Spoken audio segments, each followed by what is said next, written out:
Right, Chiranjeevi birthday వేడుకలు గుడివాడలో కొత్త పొలిటికల్ చర్చకు తెరలేపాయి. మాజీ మంత్రి వైసీపీ నేత కొడాలి నాని మెగా అభిమానులతో కలిసి కేక్ కట్ చేయడం ఇప్పుడు హాట్ టాపిక్ గా మారింది.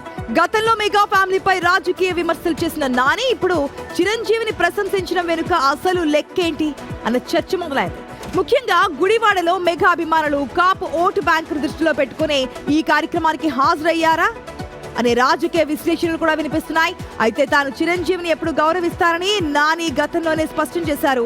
మరి ఇది కేవలం అభిమానం మాత్రమేనా లేక రాజకీయ వ్యూహమా అన్నది ఆసక్తికరంగా మారింది.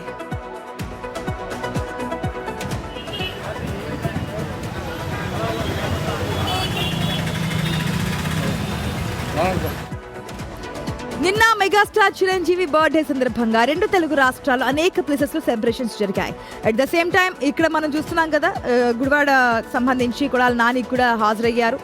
కాకపోతే అక్కడ మెగా ఫ్యాన్స్ తో పాటు ఆయన కేక్ కట్ చేయడం ఇప్పుడు ఒక కొత్త చర్చ స్టార్ట్ అయింది. ఎందుకంటే అటుపక్క మెగా ఫ్యామిలీలో ఉన్నటువంటి జనసేన అధినేత పవన్ కళ్యాణ్ ఏ స్థాయిలో దూషిస్తారు, ఏ స్థాయిలో విమర్శలు చేస్తారో మనందరికీ తెలిసిందే.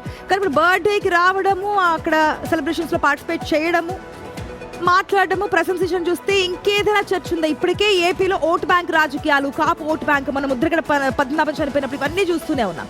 సో ఇప్పుడు దీనికి కారణం ఏంటనే చర్చ నడుస్తోంది. అప్డేట్స్ తెలుసుకుందాం. మా ప్రతినిధి శివ సిద్ధంగా ఉన్నారు. Right, good morning Shiva. ఒక్కొక్క టర్న్ తీసుకుంటుంది. ఇంతకు ముందు మనం ఏదైతే వాళ్ళని వంశీకి సంబంధించి చూసాం, రాధాకృష్ణ ఎందుకు భేటీ అనేది. ఇప్పుడు కొడాలి నాని చిరంజీవి బర్త్డే సెలబ్రేషన్స్ లో హాజరు కావడం ఏ విధంగా చూడాలి? నార్మల్ గానా లేదంటే ఇంకేదైనా పొలిటికల్ ఎజెండా ఉందనుకోవచ్చు?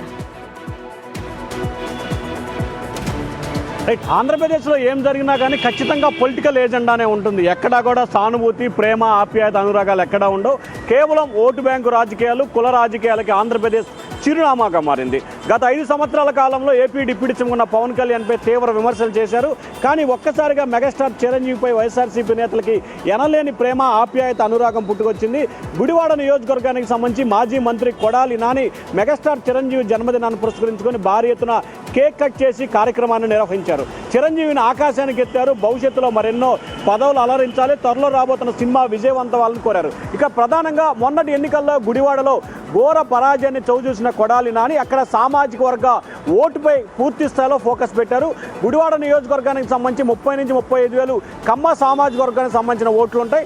అలాగే 25 వేల నుంచి 30 వేల ఓట్లు కాపు సామాజిక వర్గానికి సంబంధించిన ఓట్లు ఉంటాయి. అంటే నియోజకవర్గంలో కమ్మ సామాజిక వర్గానికి సంబంధించి కుల ప్రాతిపదికన కావచ్చు, టీడీపీ ఖాతాలో కావచ్చు ఓట్లు చెల్లుతాయి. కానీ కాపు సామాజిక వర్గ ఓట్లు చాలా కీలకం. ఆ నియోజకవర్గంలో గెలవాలన్నా, ఓడిపోవాలన్నా ఆ ఓట్లే చాలా కీలకం. ఈ నేపథ్యంలో చిరంజీవి జన్మదినాన్ని పురస్కరించుకొని ఘనంగా నిర్వహించడం, ఒకవైపు చిరు అభిమానుల్ని, మరొకవైపు చిరంజీవి సామాజిక వర్గ ఓట్లని తన వైపు మళ్లించుకునే దిశగా, అంటే ఇంకా 3 సంవత్సరాలు ఎన్నికలు ఉన్నాయి, త్వరలో స్థానిక సంస్థల ఎన్నికలు జరుగుతున్న నేపథ్యంలో ఇప్పటి నుంచే కుల రాజకీయాలకు సంబంధించి కూడా ప్రాతినిధ్యం సంతరించుకుంది. ముఖ్యంగా క్లారిటీ వస్తుంది. అంటే గతంలో ఎప్పుడైనా చిరంజీవి బర్త్డే సెలబ్రేషన్స్ లో కొడాలి నాని పార్టిసిపేట్ చేశారా, లేదంటే ఇంకా 2.5 years మొన్నే, అంటే ఫస్ట్ నేను చెప్తున్నారు జగన్మోహన్ రెడ్డి కళ్ళు మూసుకుంటే 5 years మనమే అధికారంలోకి వస్తాం, కళ్ళు మూసుకుంటే 4 years అన్నారు. ఇప్పుడు 2.5 years, 2 years వరకు వచ్చింది. సో ఇప్పుడు ఏ విధంగా చూడాలి? ఈసారి మాత్రమే హాజరయ్యారా అనుకుంటే మనకి రాజకీయ ఎజెండా కనిపిస్తుంది, లేదు ఎవ్రీ ఇయర్ ఈ విధంగానే పార్టిసిపేట్ చేస్తారనుకుంటే నార్మల్ గా అనుకోవచ్చు. ఏంటి తేడా ఏమైనా కనిపిస్తుంది? గతంకి ఇప్పటికీ చాలా భిన్నంగా ఉంది. అయితే కొడాలి నాని గత 5 సంవత్సరాల కాలంగా వైసీపీ ప్రభుత్వం అధికారంలో ఉన్న సమయంలో పవన్ కళ్యాణ్ని తిట్టడం జరిగింది, విమర్శలు చేయడం జరిగింది. కానీ చిరంజీవిపై ఎప్పుడు విమర్శలు చేయలేదు. చిరంజీవి వల్లే పవన్ కళ్యాణ్ రాజకీయాల్లో కానీ సినిమా ఇండస్ట్రీకి వచ్చి చిరంజీవిని పొగిడారు. సో ప్రస్తుతానికైతే చిరంజీవిని ఎప్పుడు కూడా విమర్శలు చేయలేదు కాబట్టి సో ప్రస్తుతం అదే కంటిన్యూషన్ కొనసాగుతుంది. ఇప్పుడు ఒక అడుగు ముందుకేసి ఆయన జన్మదిన వేడుకల్ని ఘనంగా నిర్వహించారు. గత 2 సంవత్సరాల కాలంగా ఆయన ఎప్పుడు పాల్గొలేదు. కానీ ఇప్పుడు స్థానిక సంస్థల ఎన్నికలు కావచ్చు, లేకపోతే 2 సంవత్సరాలు 2-3 సంవత్సరాలు జరగబోయే మెయిన్ ఎన్నికలు కావచ్చు. సో ముఖ్యంగా ఇప్పటి నుంచే నియోజకవర్గంలో వచ్చే ఎన్నికల్లో గెలుపుని ప్రభావితం చేసే దిశగా కొడాలి నాని రాజకీయ వ్యూహాలను అందిస్తాడు. అలాగే ఉమ్మడి కృష్ణా జిల్లాకు సంబంధించి కూడా చాలా కీలకంగా కాపు ఓట్లు ఉన్నాయి. గుడివాడ నియోజకవర్గానికి చుట్టుపక్కల ఉన్న కైకలూరు కావచ్చు, నూజివీడు కావచ్చు, గన్నవరం కావచ్చు, పెనమలూరు కావచ్చు, ఇట్లా అన్ని నియోజకవర్గాలు కూడా కాపు సామాజిక వర్గ ఓట్లు చాలా కీలకంగా ఉన్నాయి. కాబట్టి సో గంపగుత్తుగా వైఎస్ఆర్సీపీకి డైవర్ట్ చేసే దిశగా ఈ ప్రణాళికను అమలు చేసి ఉండొచ్చు. ఇది 100% రాజకీయ వ్యూహంలో భాగంగానే కనిపిస్తా ఉంది. ఆశ.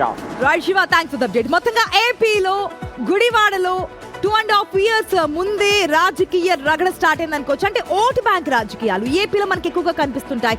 కాపు ఓటు బ్యాంక్ ఎటుపక్క ఉంటుంది అనేది. మన ముద్రగడ పద్మనాభం చనిపోయినప్పుడు కూడా సేమ్ ఈక్వేషన్స్ నడిచాయి. ఎందుకు కాపు ఓటు బ్యాంక్ అనేది? పవన్ కళ్యాణ్ సంబంధించి కూడా కాపు సీఎం కాకూడదా అని చెప్పి అక్కడ కూడా రాజకీయాలు నడిచాయి. ఇప్పుడు బర్త్డే చిరంజీవి బర్త్డే సెలబ్రేషన్స్ లో కూడా నాని డైరెక్ట్ గా పార్టిసిపేట్ చేయడం దేనికి సంకేతం? గతంలో అనేక సార్లు పవన్ కళ్యాణ్ ని ఏ స్థాయిలో విమర్శించారు మనందరికీ తెలిసిందే అధికారంలో ఉన్నప్పుడు. ఓకే, ఇప్పుడు ప్రతిపక్షంలోకి వచ్చిన ఆ స్థాయి దూషణలు కానీ బయటకు వచ్చి ఆ కామెంట్స్ కానీ ఆ మాటలు కానీ మనం చూడలేదు. ఇప్పుడు ఈ యొక్క సెలబ్రేషన్స్ లో ఎందుకు అంటే పార్టిసిపేట్ చేయడానికి నిజంగానే పొలిటికల్ ఎజెండా ఉందని తెలుస్తుంది. ఎంతవరకు అని చూద్దాం. మరి ప్రజలు ఏ విధంగా యాక్సెప్ట్ చేస్తారు? ఇప్పటి నుంచే గనక రాజకీయ ఎజెండాతో ముందుకెళ్తుంటా అనేది